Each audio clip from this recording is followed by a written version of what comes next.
Alright, today's video, I'm going to elaborate on muscle car investments. Spotted this car at a dealer in my area. FireHawk, 315 horsepower.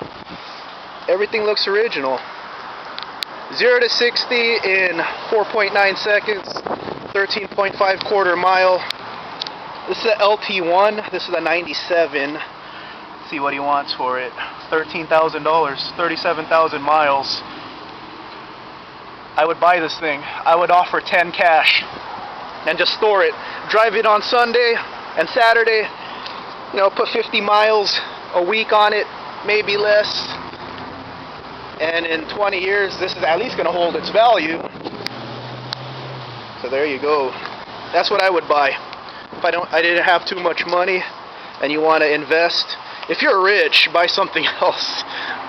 Invest in a Hellcat, or invest in a GTR or something, or like a old Challenger, 60s Challengers if you could afford it.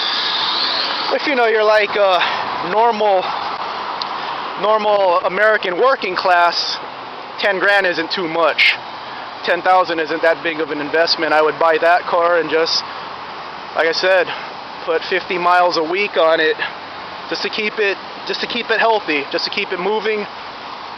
And in 20 years, that's at least going to hold its value. And who knows? You might get lucky, and something like that is going to be sought after and be worth a lot more someday. But you know, that's a realistic investment right there. And I'd offer 10,000. But if you had the money, buy a Hellcat Z06, Nissan GTR, buy one of those high dollar cars, and they're guaranteed to be worth a lot of money someday, especially if you keep them mint. Especially since I think the world's going to change. The automotive world is changing a little bit.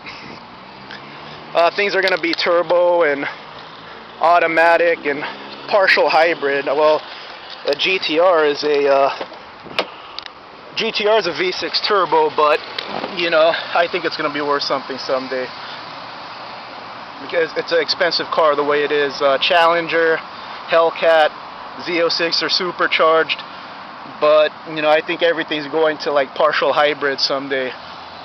My prediction: something that's not a sports car or a muscle car. Get yourself a Jeep Wrangler. Keep it in the plastic. Keep the seats plastic covered if you can. If you could afford an investment like that.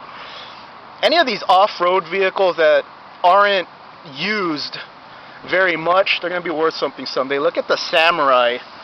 Geez, if you have like a stock Samurai, they're like 8 grand now. 5 to 8 grand if you have a nice stock one. So if you could afford something like a Jeep Wrangler, Rubicon, I'd leave that in the plastic, like the seats covered, and just drive it 50 miles a week. So what do you think is going to be an investment someday? I picked out that FireHawk just because it's affordable and it looks good. And like I said, 315 horsepower, 0 to 60 in 4.9. Now if you take a V6 Mustang or a V6 Camaro, they're doing about 0 to 60 in about 5.5. And what's it going to cost you? About 30 grand, 25 to 30 grand for 0 to 60 in 5.5. That's a $12,000 car doing it in 4.9. And as advanced as V6s are nowadays, you're not going to replicate that V8 sound that FireHawk's going to have. So there's my take on muscle cars as an investment. Like I said, if you don't have much money, if you're just a blue collar worker like myself, pick that up, store it away, and you have a fun car to drive on Saturday and Sundays, or whatever your days off are. If you're a little rich, get like a Shaker Hood Scat Pack Challenger, the Shelby, any Shelby Mustangs, like the Shelby 350 coming out, the the Z28 Camaro. That's going to be worth something someday, just because it's so specialized. Z06 Corvette, a Viper. That's if you got the money. But my opinion for low risk and the average person, 90s muscle car, anything 90s special edition, like that SLP FireHawk. Alright everyone, damn, is the sun in your eye? Sorry about that. Alright everyone, kick ass. be safe and take it easy.